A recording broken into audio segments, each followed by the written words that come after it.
We're going to do things a little different today in chapel. So if you're a person who likes routine, I mean, you may not love this chapel, but that's all right. We'd like you to, we do something in the Christian tradition, and it's been done different ways. We call it passing the peace of Christ. And what that is simply you go and talk to somebody, and you say, hey, I mean, you can just talk. Or you can pass the peace of Christ. You can say, actually, peace of Christ be with you. I mean, you can say that if you want to. Now, there's a response to that. If someone says to you ever, and you're like in some random place, and someone says, peace of Christ be with you, and you're like, I don't know what to say right now. You say, and also with you. That's a good thing. Now, you can do that right now. We're going to go, here's what I want you to do. Some of you aren't sitting by anybody that you're sitting by familiar people. So I want you to meet someone new, and I want you to pass the peace of Christ if you want to. If not, just be nice. Just be kind and go meet someone new and remember their name right now. Everybody up, pass the peace of Christ. Meet somebody new, stand up. I'm talking to everybody. So honestly, if I'm going to be honest, you guys can go ahead and be seated. Good. Did you meet somebody new? Did you ask their name? I hope you did. There's a lot of students here. They're awesome. And it's important to try to, get out of our comfort zone sometimes and meet new people. I try to occasionally go to dinner and sit next to people that I don't know and try to get to know their names. That's a good practice. Sometimes you should try that. It's a little intimidating, I'll just admit it, to sit down next to people, but it's something that I like to practice. Now, if I'm going to be completely honest today, I was struggling with today what to bring to you today in chapel. I mean, I don't know, you don't understand it if you don't preach regularly, but there was a struggle going on in my spirit. I can't explain what it was, but I just know that it was tough because I've been asking these questions. And I don't know if you ask questions, but questions like, do I really believe all this stuff? I think that's a good question to ask. Do I believe all the God and Jesus stuff? I'm a pastor. You would expect that. But, man, I have to ask myself those questions. And I'm talking about trust. What do I trust? What is it that I truly trust? And why do I trust this message of Christianity so much? What is it that makes me trust it?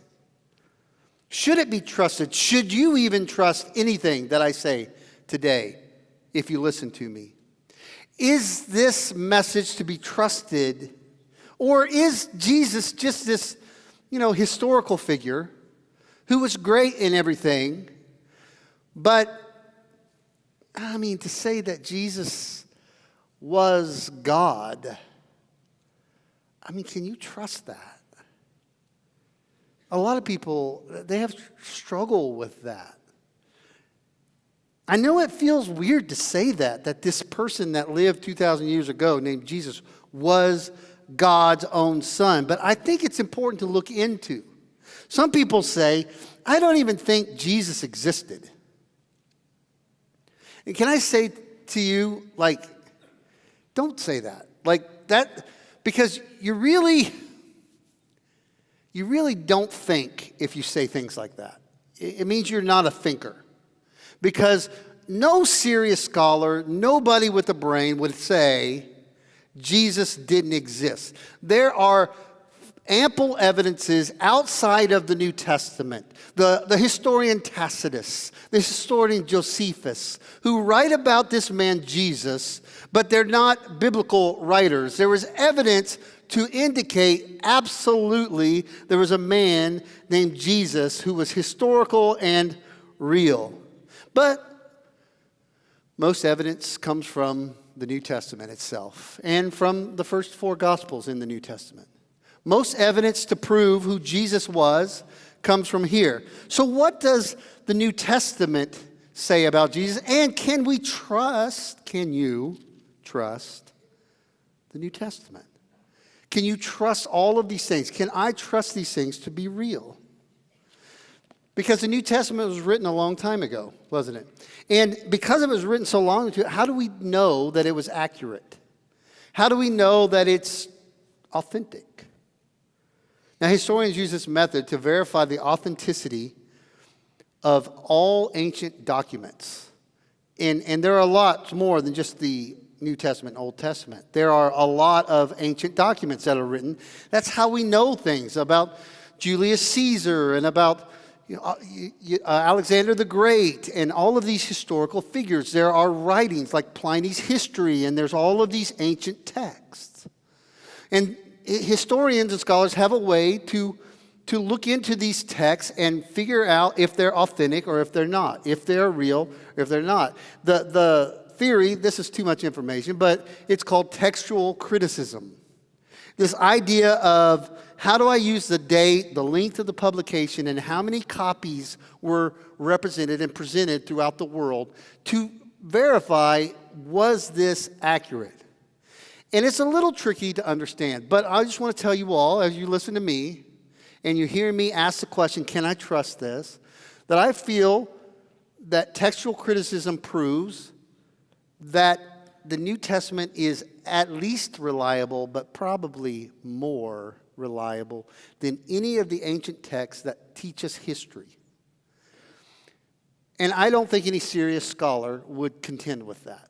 I think that if you use the tools that we have, we understand that what's being said in the New Testament, it is an accurate, acceptable writing. But that's not enough to make you trust in Jesus, is it? What we know from the New Testament about Jesus is this. He was an average man who lived in Israel 2,000 years ago. He walked, he talked, he slept, he took naps. He went canoeing with his buddies. He sat down and had dinner with people he shouldn't have dinner with. He sat at the well with a woman he shouldn't talk to. He was a normal human being. Some people say just a great teacher.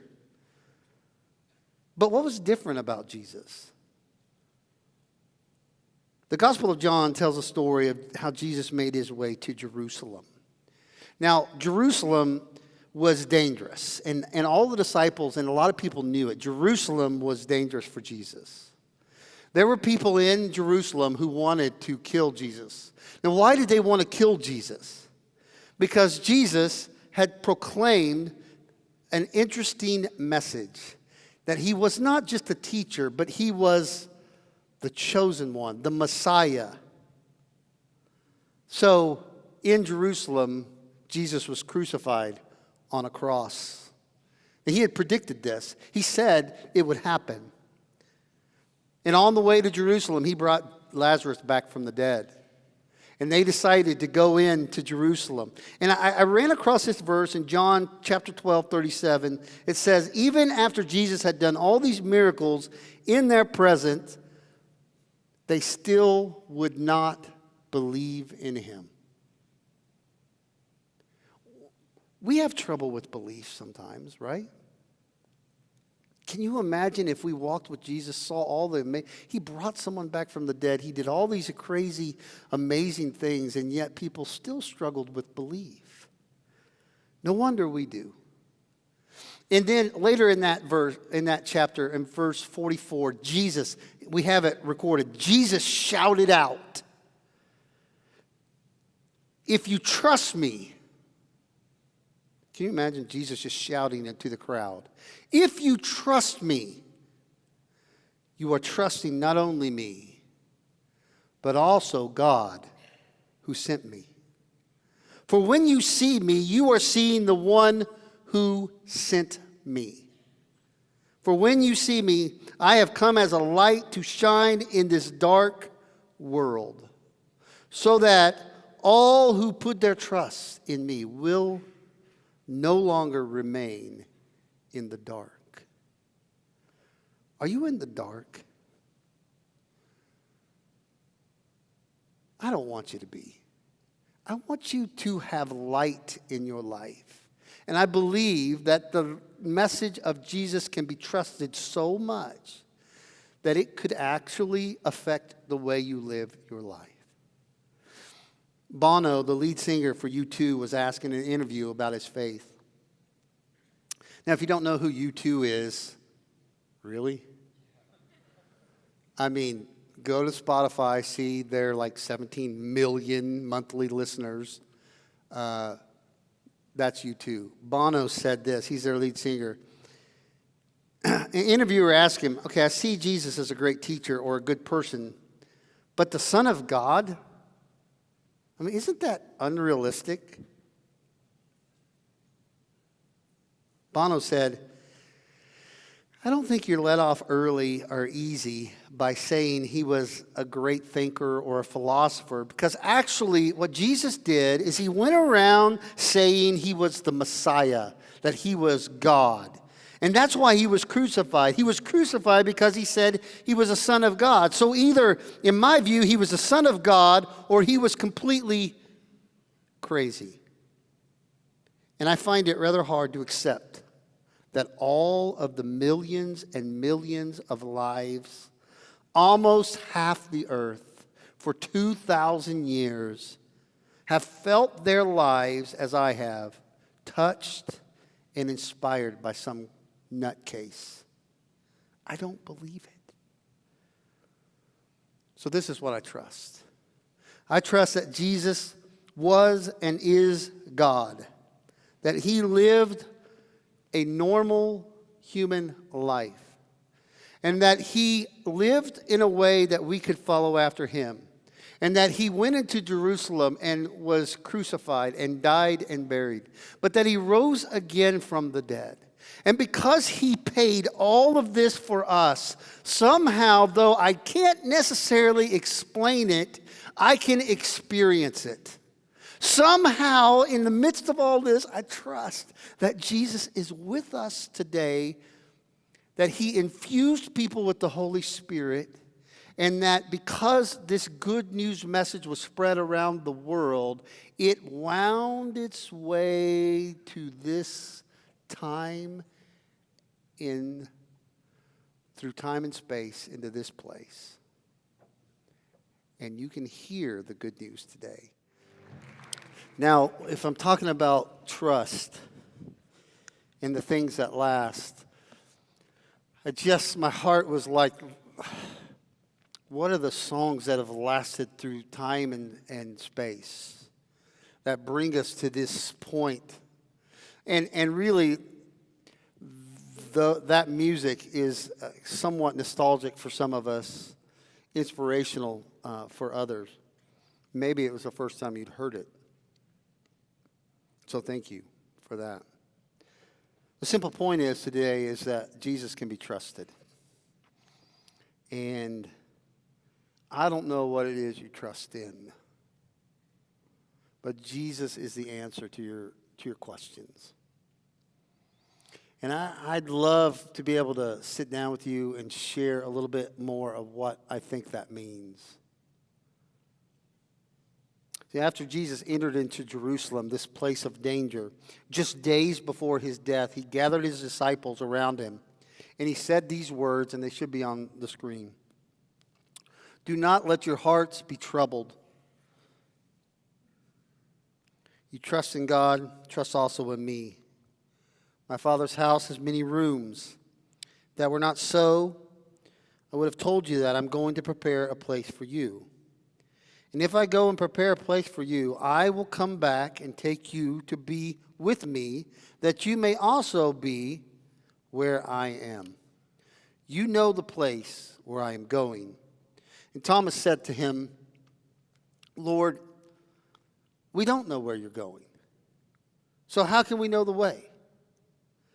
And Jesus answered, I am the way and the truth and the life. No one comes to the Father except through me. If you really know me, you will know my Father as well. From now on, you do know him, and you have seen him. This is the word of the Lord for the people of God. And we say together, thanks be to God. Jesus knows, man, a couple days, these disciples that have followed me, their lives are about to be rocked. You You ever had your life just blow up in front of you? Like things that just happened that you did not expect to happen, and you're left going, oh my goodness, really? Here they are walking with the best friend, with this person who's doing so much good, with who they think is the hope of the world because he's proclaimed himself Messiah, though they don't completely understand it. And in a few days, he will suffer this hard to comprehend death. And they'll be left going, what in the world are we going to do? Have you ever been at a point in your life where you ask the question, listen to me, what am I going to do? I don't know. Some of you are at that point. You just have lost a lot of hope. You feel like you can't rescue your grades. You feel like this isn't working out the way you want it to work out. Some of you have experienced trouble in your families. You have things that are going on, and you need to hear a message that says, I am with you. And that's what Jesus is trying to remind them, that, hey, you're going to go through this. I'm going through it. You can do this. And I will come back, I assure you, and I will be with you. It's a promise that we have from Christ, that he will be with us and he will return for us. It's something that we can trust. He is the reason they can live when life blows up.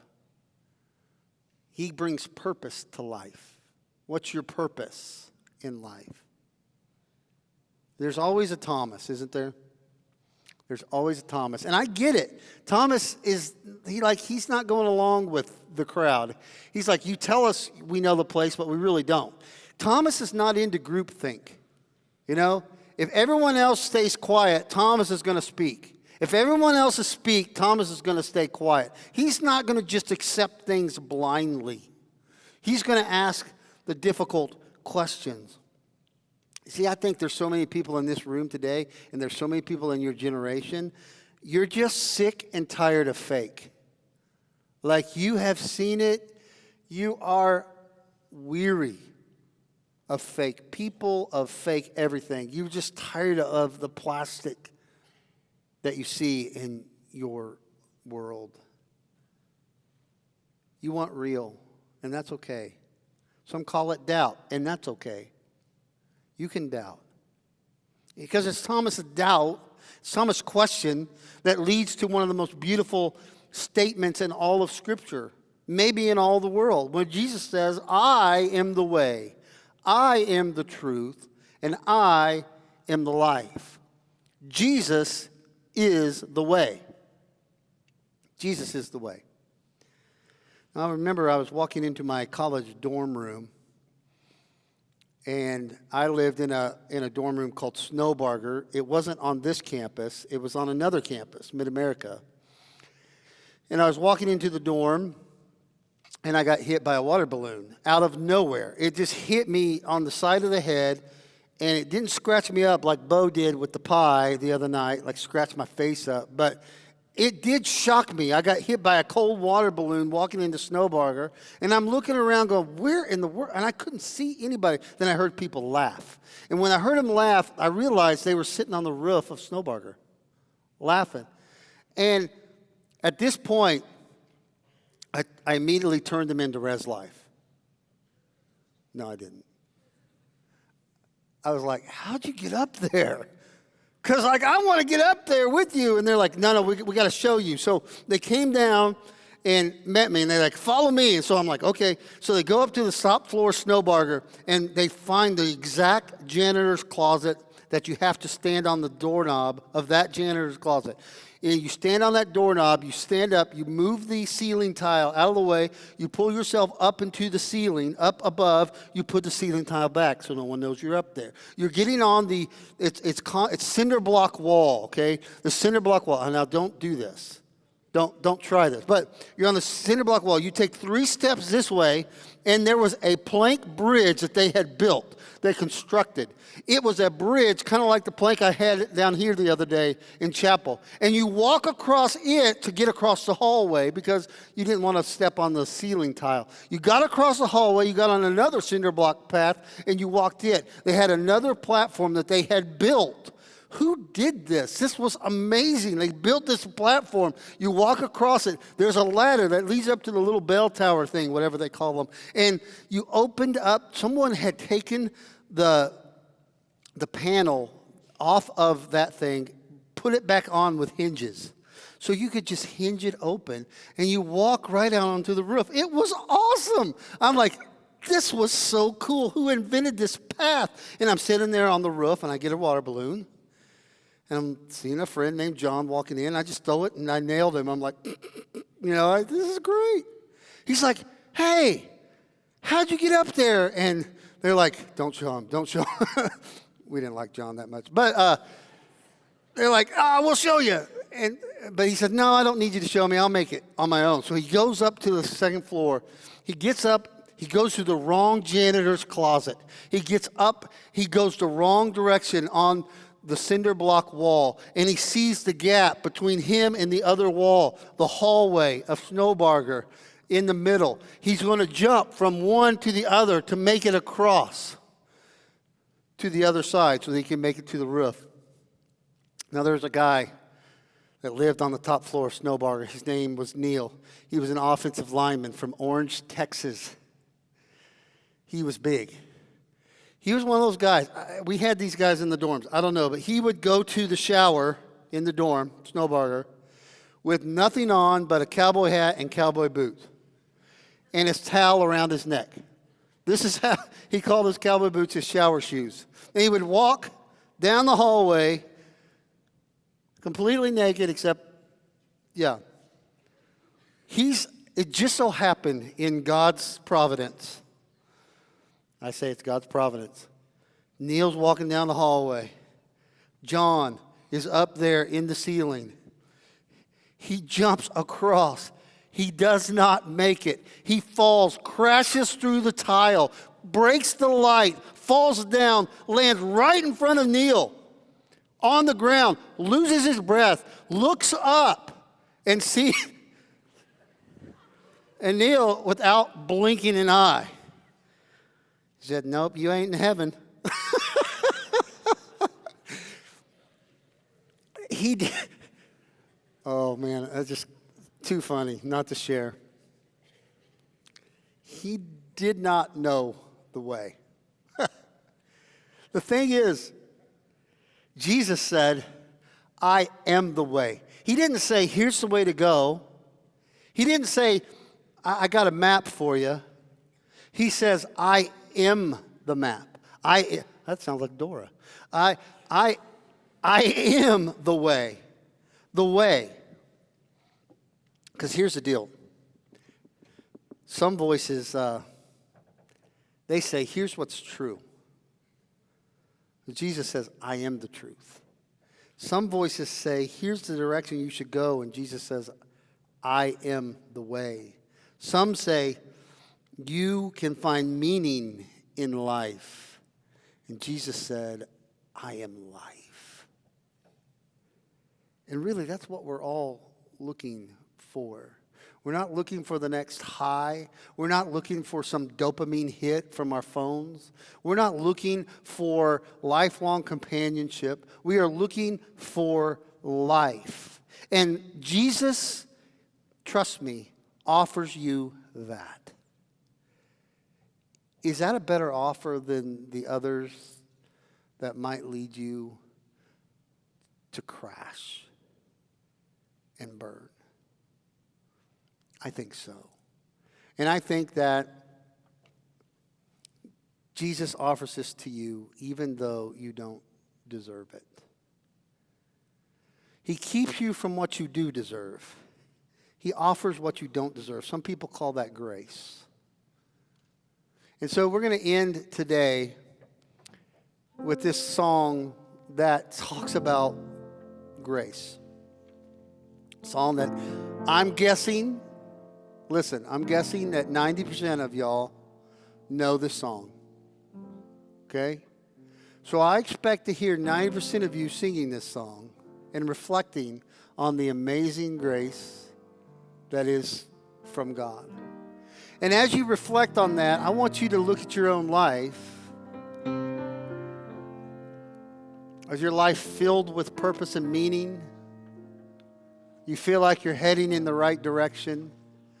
Do you think you know the way, or do you need Jesus to be the way for you? And if that's you, then I want to talk to you. I know Jesus wants to get with you. And there's a lot of people on this campus that want to show you the truth. And if you just need to be reminded of that today, let God just remind you of that in this time that we just sing this song together. After we get done with the song, I'll give a few announcements, and we'll sing another song for a doxology, and then we'll be dismissed. So let's sing Amazing Grace together. If you want to stand, you can, and let's worship.